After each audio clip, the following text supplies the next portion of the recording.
السلام علیکم ورحمۃ اللہ وبرکاتہ۔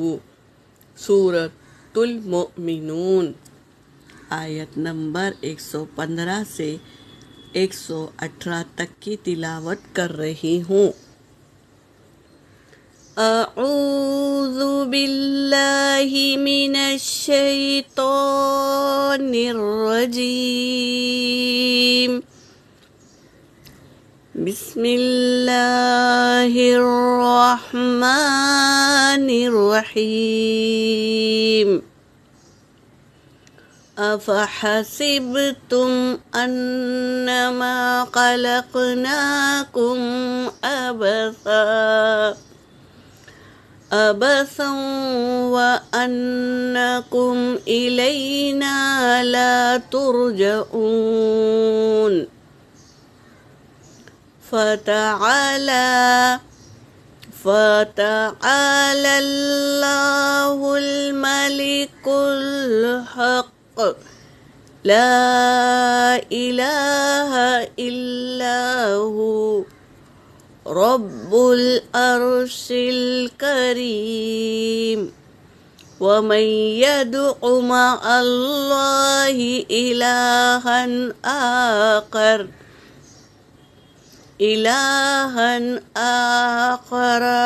لا برهان له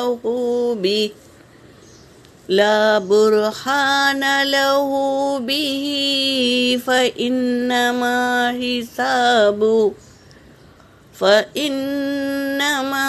حسابه عند ربه، إنه لا يفلح الكافرون۔ وقل رب اغفر وارحم وأنت خير الراحمين۔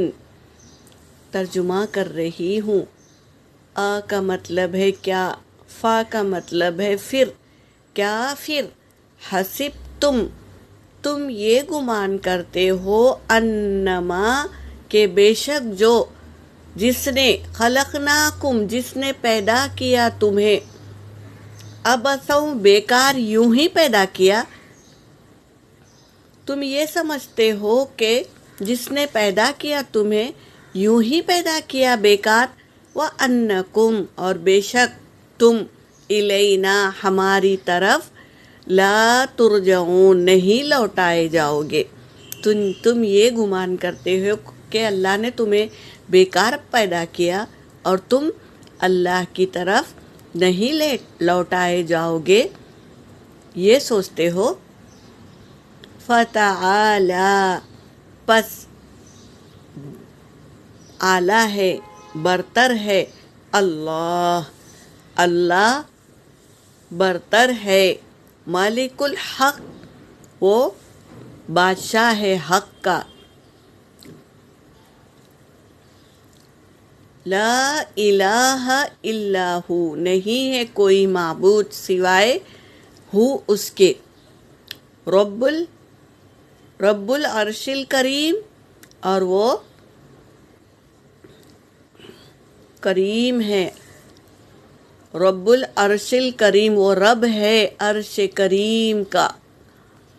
وَمَن يَدْعُ اور جو کوئی پکارے، مع اللہ اللہ کے ساتھ، الہًا آخر دوسرا معبود یعنی اللہ کے ساتھ جو کوئی شریک ٹھہرائے، لا برہانہ نہیں ہے اس کے پاس کوئی دلیل، جس کو وہ پوج رہا ہے اس معبود کی کوئی دلیل نہیں ہے اس کے پاس، لہو بھی اس کے لیے کوئی دلیل نہیں ہے، فإنما پس بے شک، حسابہ اس کا حساب، جو کچھ وہ کیا ہے شریک ٹھہرایا ہے تو اس کا حساب عند ربی اس کے رب کے پاس ہے، اللہ فیصلہ کریں گے۔ انہو بے شک وہ، لا یفلح الکافرین بے شک کافر فلاح نہیں پاتے۔ جو انکار کرتے ہیں وہ کبھی فلاح نہیں پاتے، یعنی کامیابی نہیں حاصل کر سکتے۔ وقر رب اغفر، اور کہہ دیجئے اے میرے رب بخش دے مجھے، ورحم، اور رحم فرما مجھ پر، وانت، اور تو ہی خیر الراحمین، بہترین رحم کرنے والوں میں سے ہے۔ یہاں پر میری آیت ہو گئی۔ وآخر الدعوانا ان الحمد للہ رب العالمین۔